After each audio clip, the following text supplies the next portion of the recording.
మనం మార్కెట్‌కు వెళ్లి పళ్ళు, కూరగాయలు కొనుక్కునేటప్పుడు వ్యాపారులు తూకం వేసి ఇస్తూ ఉంటారు. మనం ఎంత అడిగితే అంత కొలిచి ఇస్తారు. ఆ తూకంలో మోసం జరుగుతుందని చాలా మందికి తెలుసు. కానీ ఆ మోసాన్ని ఎలా కనిపెట్టాలో చాలా మందికి తెలియదు. చాలా మంది త్రాసుకు అయస్కాంతం పెట్టి మోసం చేస్తూ ఉంటారు.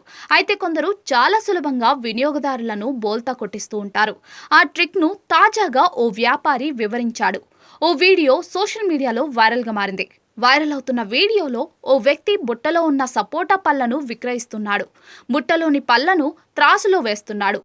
అయితే పళ్ళు వేసున్న వైపు ఉన్న గొలుసును రకరకాలుగా మార్చడం ద్వారా తూకం ఎలా మారుతుందో స్పష్టంగా వివరించాడు. ఇలాంటి సింపుల్ ట్రిక్ ద్వారా ప్రజలను చాలా సులభంగా మోసం చేస్తున్నారు. మోసం ఎలా జరుగుతుందో కూడా కనిపెట్టలేరు. ఈ వీడియో సోషల్ మీడియాలో వైరల్గా మారింది. ఈ వైరల్ వీడియోకు మిలియన్ల కొద్ది వ్యూస్ వచ్చాయి. 4.1 లక్షల మందికి పైగానే ఈ వీడియోను లైక్ చేశారు. ఈ వీడియోపై నెటిజన్లు రకరకాలుగా స్పందిస్తూ ఉన్నారు. స్కామ్లను ఎలా నివారించాలో అంకుల్ చెప్పారు. ఇది మోసమా, వ్యాపారి నైపుణ్యమా? వ్యాపారం అంటే మోసమే. నా ప్రొఫెసర్ కంటే అతనికి ఎక్కువ ఫిజిక్స్ తెలుసు అంటూ నెటిజన్లు కామెంట్లు చేశారు.